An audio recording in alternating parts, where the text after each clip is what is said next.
श्रीरामचंद्र सो भगवान अद्वैत परमानंदात्मा यत्परब्रह्म भूर्भुवस्वः तस्मै वै नमो नमः। ओम यस्मिन् सर्वं यतो सर्वं यः सर्वं सर्वतश्चयः यस्य सर्वमयो नित्यं तस्मै सर्वात्मने नमः। तस्मै सर्वात्मने नमः। ओम। परावर रूप में उपस्थित मेरी प्रिय आत्माओं, करुणा निधान भगवान की करुणा आप सभी के लिए सदैव कल्याण का सृजन करती रहे, यह मेरी आंतरिक शुभकामना।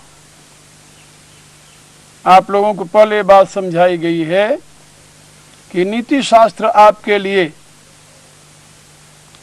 देश काल परिस्थिति अनुसार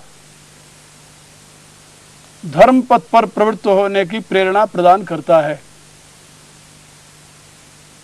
क्योंकि प्रत्येक व्यक्ति के लिए देश काल परिस्थिति अनुसार ही धर्म का निर्णय करना आवश्यक होता है। धर्म अधर्म की व्याख्या इसीलिए विशुद्ध बुद्धि पर ही अवलंबित मानी जाती है। महाभारत में भी जहाँ ये बात बताई गई है, धर्मस्य तत्त्वं निहितम गुहायाम, वहाँ का अभिप्राय ही है कि आपकी बुद्धि रूपी गुफा में धर्म का तत्व निहित है। जो धर्म तत्व है, परम तत्व है, सत्य तत्व है, वह क्या है, उसको जानने के लिए आपके पास एक ही साधन है, विशुद्ध बुद्धि। सांख्य शास्त्र कहता है कि विशुद्ध बुद्धि के प्रकाश में ही आप में धर्म, ज्ञान, वैराग्य और ऐश्वर्य की अभिव्यक्ति होती है, अशुद्ध बुद्धि में नहीं होती। इसलिए अपने बुद्धि द्वारा ही आप अपने देश काल परिस्थिति का अवलोकन करें और फिर निर्णय लें कि लोक हितकारी कर्म आप कैसे कर सकते हैं, किस प्रकार से कर सकते हैं, आप अपने प्राप्त साधनों का सदुपयोग कैसे कर सकते हैं, जिसमें आपका कल्याण और सुंदर समाज के निर्माण की प्रक्रिया प्रतिष्ठित हो। ये स्थिति आप अपने जीवन में कैसे ला सकते हैं, इसका अनुभव, इसका अनुसंधान आप अपनी बुद्धि द्वारा ही कर सकते हैं। पहले मैंने ये बात बताई है कि व्यक्ति स्वयं अपने उत्थान और पतन का हेतु है। भगवान ने स्वयं कहा है, उद्धरेत आत्मना आत्मानम न आत्मानम अवसादेत, आत्मनो बंधु आत्मैव रिपुरात्मनः। मनुष्य को चाहिए कि अपनी आत्मा का उत्थान करे, उसको अधोगति में न जाने दे, क्योंकि मनुष्य ही अपना बंधु है और मनुष्य ही अपना शत्रु है। यदि वह अपने आत्मा के उत्थान में प्रवृत्त होता है तो अपना हितैषी बन जाता है, यदि अपनी आत्मा को अधोगति में ले जाता है तो उसका शत्रु बन जाता है। ये तो आप जानते हैं भली प्रकार से, और इसका उत्तरदायित्व तो आप पर है। यदि आप किसी अन्य को इसके लिए दोषी ठहराते हैं तो आपकी भूल है। व्यक्ति अपने उत्थान पतन का स्वयं जिम्मेदार है, कोई व्यक्ति ही नहीं। व्यक्ति, परिवार, समाज, जाति, राष्ट्र, ये सभी अपने उत्थान पतन के स्वयं जिम्मेदार हैं। ये मानना कि अमुक राष्ट्र के द्वारा हमारे राष्ट्र की हत्या हुई या हमारे राष्ट्र का अहित हुआ, ये भी एक भ्रांति मात्र है। अपने राष्ट्र के पतन में आप स्वयं हेतु बने रहे हुए हैं, अपने समाज के पतन में आप स्वयं हेतु बने हैं, अपने परिवार के पतन में आप स्वयं हेतु बने हैं, अपने जीवन के पतन में आप स्वयं हेतु बने हैं। यानी मेरे कहने का अभिप्राय कि किसी अन्य के द्वारा किसी का न तो उत्थान होता है न तो पतन होता है। व्यक्ति अपने द्वारा ही अपना उत्थान करता है, अपने द्वारा ही अपना पतन करता है। व्यक्ति हो, समाज हो, राष्ट्र हो, कोई भी हो, वह अपने उत्थान और पतन का स्वयं जिम्मेदार है।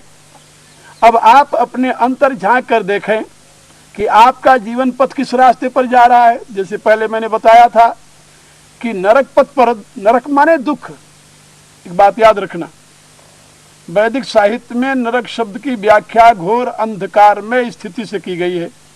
असूर्या नाम ते लोका अंधे न तमसावृता तांस्ते प्रेत्याभिगच्छन्ति एके चात्महनो जना।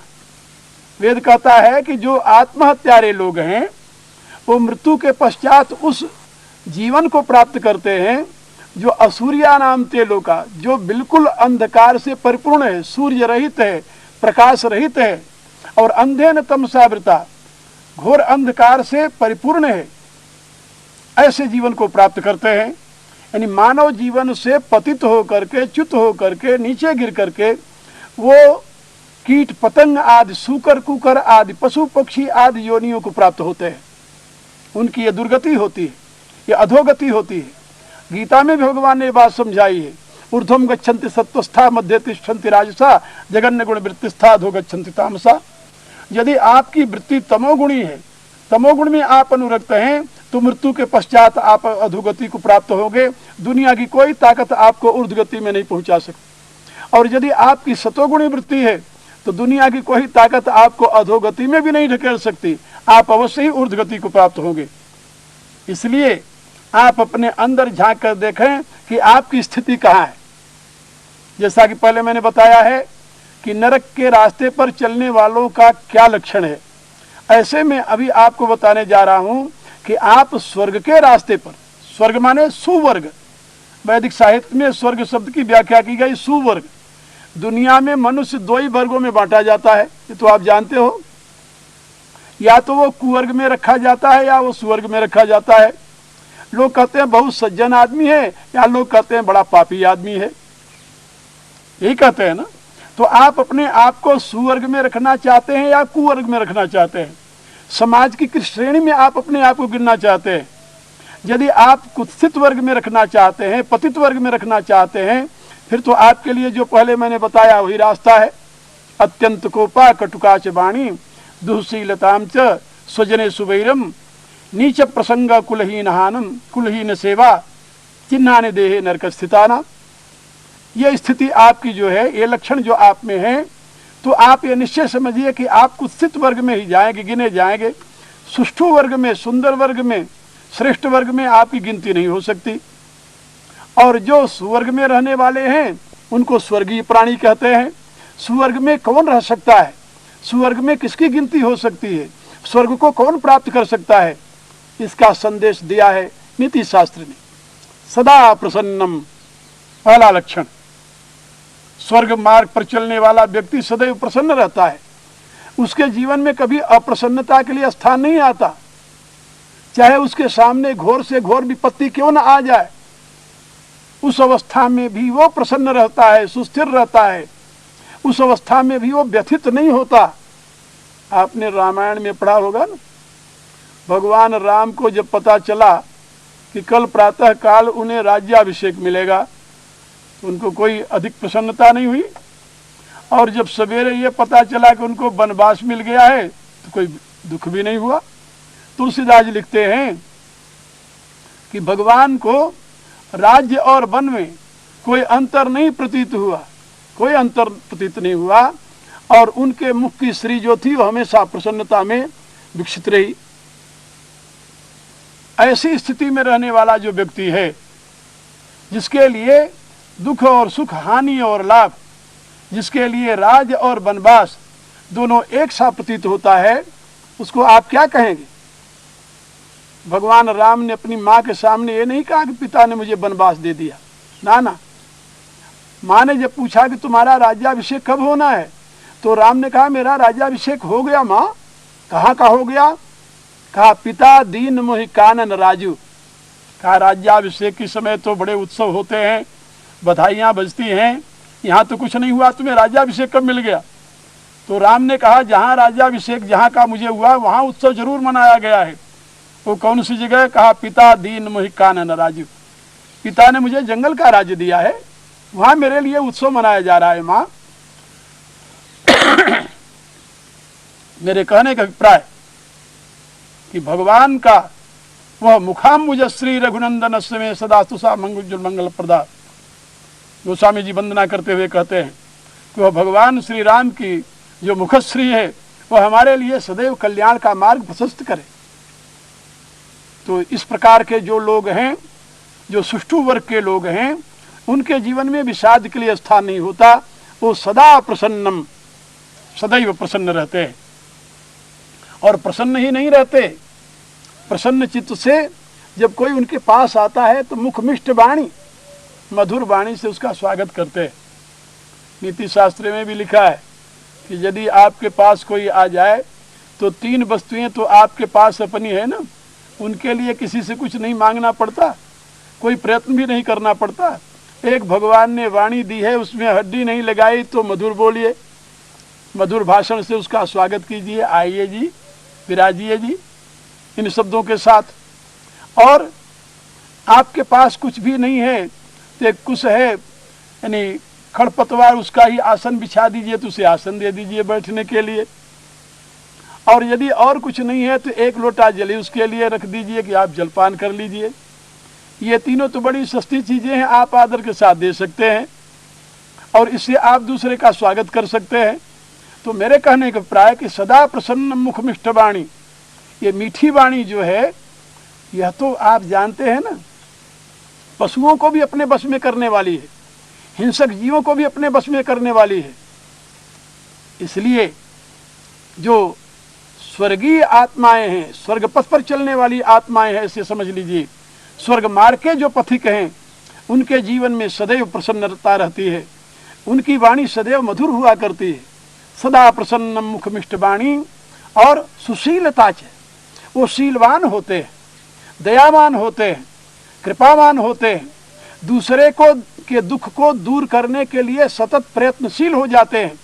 वो किसी प्राणी को दुखी देखना पसंद नहीं करते, दुखी देखना नहीं चाहते, उन्हें दूसरे का दुख बर्दाश्त नहीं होता, सहन नहीं होता। वो दूसरे के दुख को अपना दुख समझ करके उसे दूर करने के लिए प्रवृत्त हो जाते हैं। दूसरे के दुख को अपना दुख कैसे समझा जा सकता है?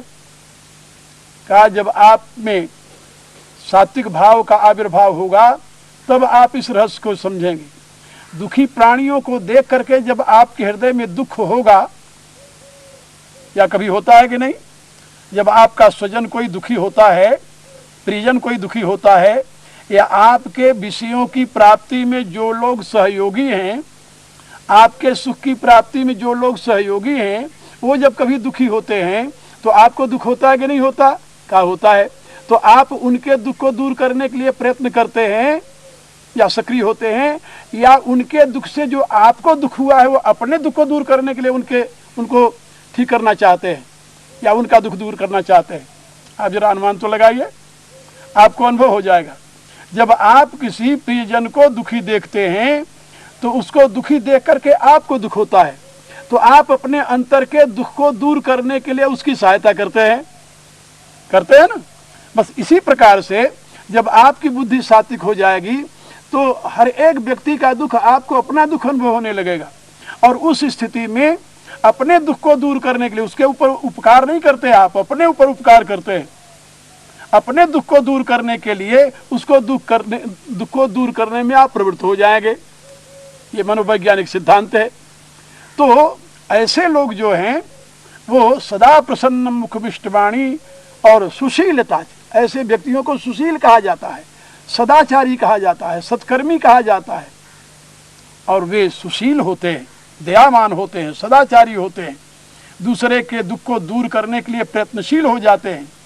तो सुशीलता च स्वजनेषु सख्यम, और ऐसे लोग सदैव जो उसके सुहृद जन हैं उनसे मैत्री भाव रखते हैं, सबकी बातें वो सुनते हैं। बातें कभी कभी उनके अनुकूल नहीं भी होती, तभी वो सुनते हैं, प्रेम से सुनते हैं, और सुन करके यदि अनुकूल नहीं होती तो कह देते हैं बात तुम्हारी बहुत अच्छी है, लेकिन मैं क्या करूं, मैं विवश हूं, मेरे अनुकूल नहीं। रामायण में ऐसे आपको बहुत उदाहरण मिलेंगे। अब आप देखिए, एक छोटी सी घटना रामायण की आपको बताता हूं। भगवान राम विराजमान है समुद्र के किनारे, और विभीषण भगवान राम की शरण में आ रहे हैं अपने मंत्रियों के साथ। सैनिकों ने उनको वहीं आकाश मार्ग में रोक दिया, आकर के सुग्रीव से बताया कि रावण का भाई मिलने आया है। सुग्रीव ने भगवान राम से निवेदन किया, आवा मिलन दशानन भाई। भगवान राम ने पूछा कि हमें क्या करना चाहिए? कह प्रभु सखा बूझिए कहा, हे मित्र बताइए ऐसी स्थिति मुझे क्या करना चाहिए? अब सुग्रीव ने कहा, कह कपीस सुनो नरनाहा।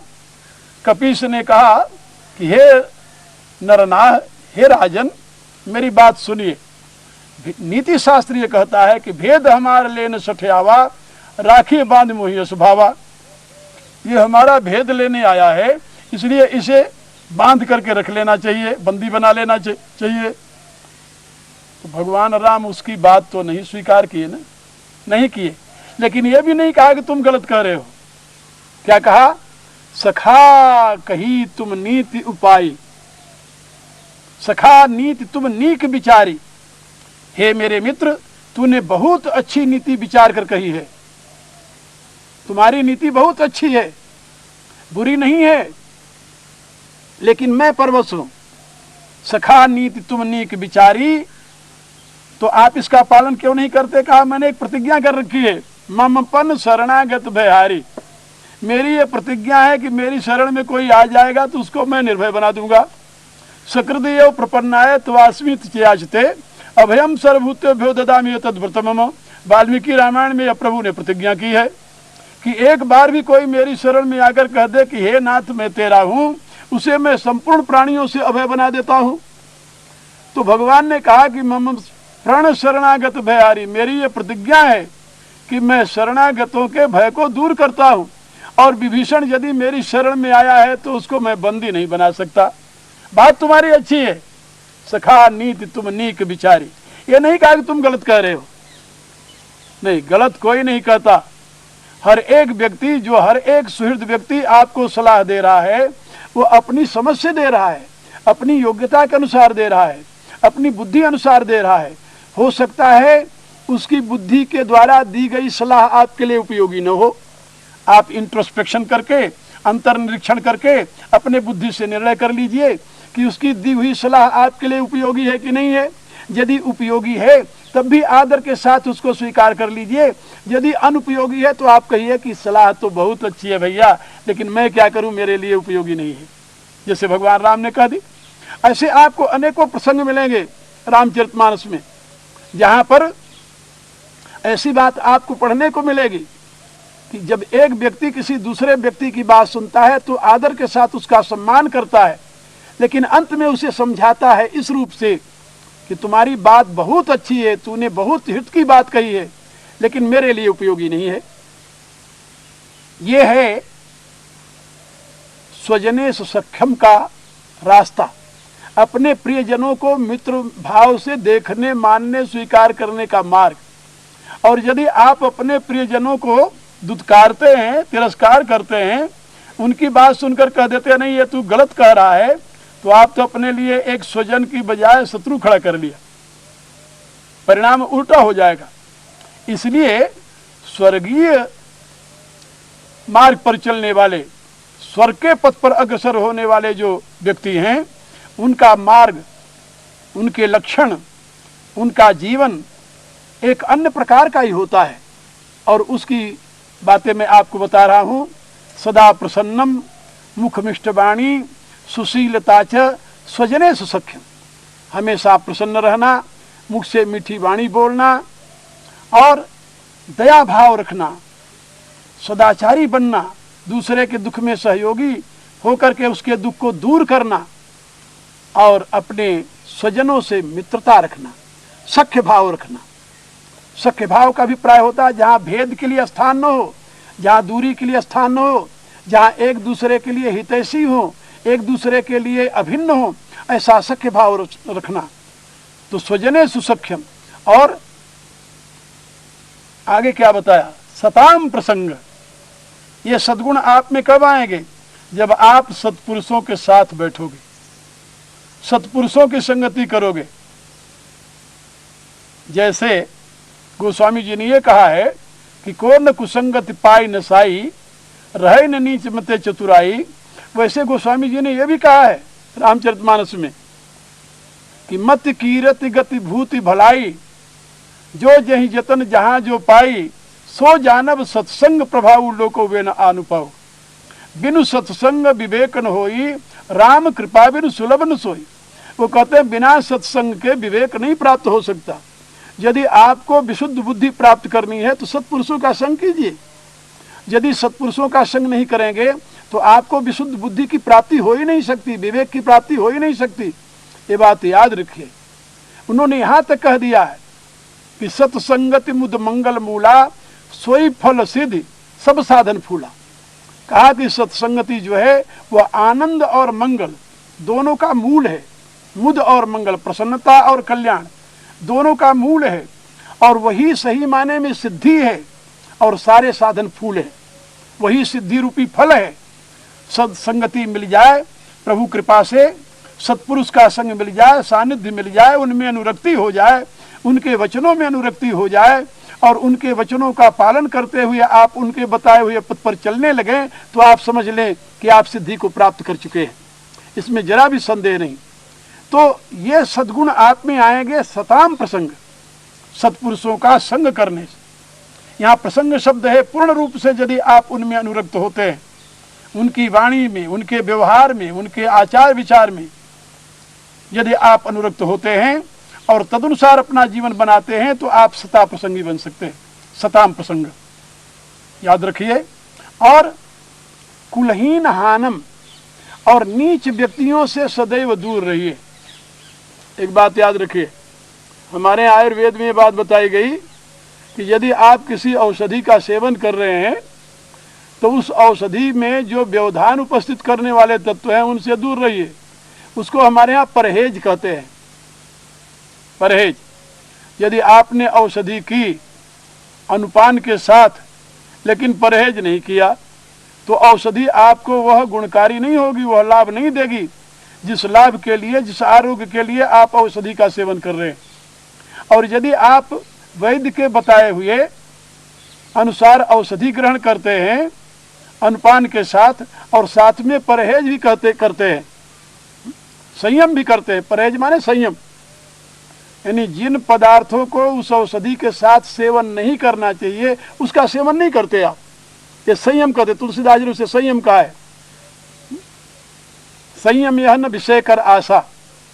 तो यदि आप संयम करते हैं, परहेज करते हैं, तभी आपको वह औषधि गुणकर हो सकती है, हितकर हो सकती है, स्वस्थकर हो सकती है, अन्यथा नहीं। तो यहाँ पर सताम प्रसंग के साथ, सत्पुरुषों की संगति के साथ एक वर्जित बात भी बताई गई है। वह वर्जित क्या है? कुलहीन हानम, यानी नीच व्यक्तियों से दूर रहिए। यदि नीच व्यक्तियों से आप दूर नहीं रहते तो आपके सारे सद्गुण जो हैं वो सब के सब व्यर्थ चले जाएंगे। ये सारी आपकी साधना व्यर्थ चली जाएगी, क्योंकि कुसंगति संपूर्ण सद्गुणों को लेकर के मानव को डुबो देती है। इसलिए आखिर में ये बात बताई गई, सताम प्रसंग कुलहीन हानम, जो सत्पुरुषों का संग करते हैं, और कुलहीन जो नीच कुल के लोग हैं, नीच वृत्ति के लोग हैं, जो पद और पदार्थों में ही अनुरक्त हैं, जो विषयों में ही आसक्त हैं, जो संसार के भोगों को ही सत्य समझ रहे हैं, इनसे सदैव दूर रहने का प्रयत्न कीजिए। यदि ऐसा करते हैं तो चिन्हानि देहे स्वर्ग स्थितानाम, तब आपके जीवन में ये स्वर्ग पथ पर चलने के लक्षण प्रकट हो जाएंगे, ये सिद्ध हो जाएंगे, और यही रास्ता आपको स्वर्ग के उच्च पद पर बैठाने में हेतु बनेगा। इसके सिवा अन्य कोई मार्ग नहीं है।